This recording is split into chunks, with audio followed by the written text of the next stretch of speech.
44. Cultos solares en el Oriente Clásico y en el Mediterráneo. Hemos insistido tanto en el conflicto entre Ra y Osiris porque queda esclarecer la morfología de las sociedades secretas de estructura solar funeraria de que hablábamos antes. En Egipto, el sol fue siempre el psicopompo de una clase privilegiada, la familia del soberano. Pero el culto solar no dejó por ello de desempeñar un papel de primera importancia en toda la religión egipcia, al menos en la religión que se expresa en los monumentos y en los documentos escritos.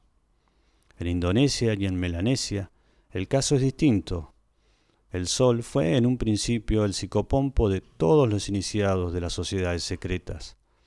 Después siguió desempeñando un papel muy importante, pero ya no exhaustivo.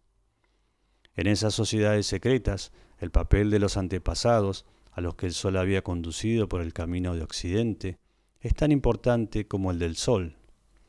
Diríamos, traduciendo el fenómeno a términos egipcios, que se trata de una coalescencia Ra-Osiris, coalescencia que no aminora el prestigio del sol, porque no olvidemos que la relación del sol con el más allá, con las regiones de las tinieblas y de la muerte, aparece ya en las hierofanías solares más arcaicas y es muy raro que deje de percibirse. El dios Shamash es un buen ejemplo de esta caída en desuso. Shamash ocupa un rango secundario en el panteón mesopotamio. Se le considera hijo de Sin, dios de la luna. Está por debajo de él y no desempeñó nunca un papel importante dentro de la mitología. Sin embargo, en las hierofanías solares babilónicas se encuentran aún vestigios de una relación remota de Shamash con el más allá. Se llama a Shamash Sol de Timné, es decir, de los manes. Se nos dice que hace vivir al muerto. Es el dios de la justicia y el señor del juicio. Desde los tiempos más remotos su templo era llamado la morada del juez del país. Por otra parte, Shamash es el dios de los oráculos, el patrón de profetas y adivinos, función que siempre estuvo en relación con el mundo de los muertos y con las regiones tónico-funerarias. En Grecia y en Italia, la importancia del sol en el culto ha sido muy secundaria. El culto solar entró en Roma en la época del Imperio, introducido por las gnosis orientales, y se desarrolló siempre de una manera en cierto modo externa y artificial, al amparo del culto a los emperadores. En la mitología y en la religión griega se han conservado algunos vestigios de las hierofanías infernales arcaicas del sol.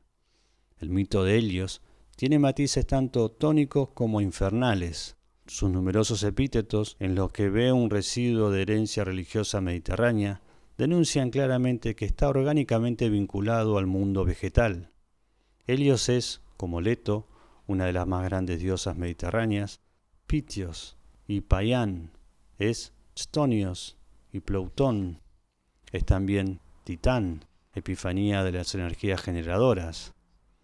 De momento, no nos interesa precisar en qué medida esa articulación del sol con el mundo tónico mágico sexual pertenece al sustrato mediterráneo. En Creta, por ejemplo, Helios es un toro que, como la mayoría de los dioses atmosféricos, se convierte en esposo de la Gran Madre, o representa más bien una fusión ulterior impuesta por la historia del régimen matriarcal del Mediterráneo con el patriarcado de los indoeuropeos venidos del norte. Lo que aquí nos importa no es esto, es que el sol, que desde una perspectiva racionalista superficial podría haber sido considerado como una hierofanía esencialmente celeste, diurna e intangible, haya podido ser valorizado como fuente de las energías oscuras.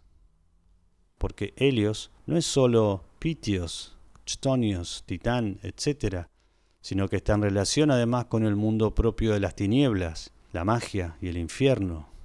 Es padre de la hechicera Circe y abuelo de Medes, famosas ambas por sus filtros nocturno-vegetales. Helios dio a Medea su famoso carro tirado por serpientes aladas. Se le inmolaban caballos en el monte Taygeto. En Rodas le estaba consagrada una fiesta, la Helieia de Halios, forma dórica de Helios, en la que se le ofrecía un carro tirado por 4 caballos que se arrojaba después al mar. Ahora bien, los caballos y las serpientes formaban parte ante todo del simbolismo tónico funerario. Por último, la entrada del Hades se llamaba Puerta del Sol, y la misma palabra Hades, tal como se pronunciaba en la época homérica, Aides, evocaba claramente la imagen de lo invisible, de lo que hace invisible. De ahí que haya podido considerarse la polaridad luz-oscuridad, solar-tónico, como dos fases alternantes de una sola y misma realidad. Las hierofanías solares revelan, pues, ciertas dimensiones que el Sol en cuanto tal pierde dentro de una perspectiva racionalista, profana. Pero esas dimensiones pueden conservarse dentro de un sistema mítico y metafísico de estructura arcaica. Mircea Eliade, Tratado de Historia de las Religiones, @ Audiolibro Humano.